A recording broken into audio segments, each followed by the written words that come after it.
So, what exactly is the transparency gap? Today, we're going to dig into this really interesting idea from a recent article that looks at why Black leaders in the Western world often face a totally different and, frankly, much tougher level of scrutiny. All right, let's start with a big question that kind of gets to the heart of it all. Why is our trust in leaders so fragile? Now, the source we're looking at today argues that transparency, being open and honest, is the absolute bedrock of that trust. But here's the kicker. It raises the crucial point that this standard of transparency isn't applied equally to everyone. And that brings us right to the main idea of this whole explainer, the transparency gap. So what does that phrase actually mean? Let's break it down. Okay, so here's the official definition from the source. The transparency gap is a fundamental discrepancy. It's the difference in the level of transparency and scrutiny that's given to Black leaders compared to their white counterparts. Basically, it's about holding different groups to completely different standards. And that difference can have huge impacts on careers, on policy, and on public trust. So, you might be wondering, where does a gap like this even come from? Well, the article argues that this isn't random. It points the finger directly at deep-seated societal biases and prejudices. It's saying this is rooted in systemic issues that have been around for a long, long time. But what does this gap actually look like in the real world? How does it show up day to day?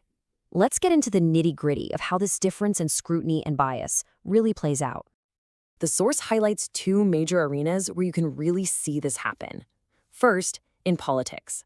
The idea is that Black leaders often face this disproportionate level of suspicion, where their motives are questioned way more intensely. Then there's the media, where this can turn into sensationalized headlines and biased reporting that ends up shaping how the public sees them, often unfairly. And this comparison slide, wow, it really lays it all out, doesn't it? It gets to the very core of the problem. The article describes this dynamic where Black leaders are often under a microscope. Any little mistake gets magnified. At the same time, their white counterparts might get the benefit of the doubt. Similar missteps might get downplayed or even explained away. It just points to a huge difference in how perception and accountability are applied. And it's so important to see that these aren't just one-off incidents. The source connects them to a much bigger pattern with this really powerful quote.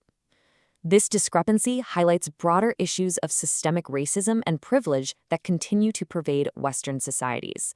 So the big takeaway here is that this gap is actually a symptom of a much larger systemic issue. Okay, so we've talked a lot about the problem, but the article doesn't just leave us there. It actually shifts focus to what we can do about it, laying out a kind of blueprint for how we can start to bridge this gap. The source gives us a pretty clear three-pronged approach. First, we have to challenge the biased attitudes and stereotypes at their root. Second, we need to demand and uphold fairness in the media. And third, it calls for us to intentionally increase diversity in leadership roles. Let's dig into that first step a little more. When the source talks about challenging attitudes, it's really talking about education and awareness. And this isn't just about reading a book. It's about real initiatives in our workplaces and schools that are designed to build greater empathy and directly confront those deep-seated prejudices we talked about earlier. The second solution puts the spotlight squarely on the media. It calls for news organizations to really take responsibility, and that starts with building diverse newsrooms.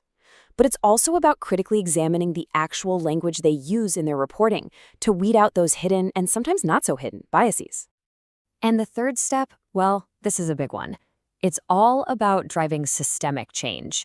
The article argues that a huge piece of the puzzle is elevating more Black voices into positions of real power and influence, and that's across every single sector. The point isn't just about appearances, it's about fundamentally changing the entire landscape of leadership. So, after all that, the problem, the solutions, why does bridging this gap really matter for every single one of us? What's the ultimate goal here? And this right here, this gets to the heart of the big picture. The end game isn't just to fix a problem for one group. It's to build a culture where transparency and fairness are the default standard for all leaders, no matter their background. It's about creating a more just, more inclusive society where people are judged on their actions and their character, period. In the end, the source kind of throws the challenge back to us. It asks us not just to understand the problem, but to become part of the solution. The final question it leaves us with is this: how can we, in our own lives, in our own communities, help build a culture where true accountability applies equally to everyone?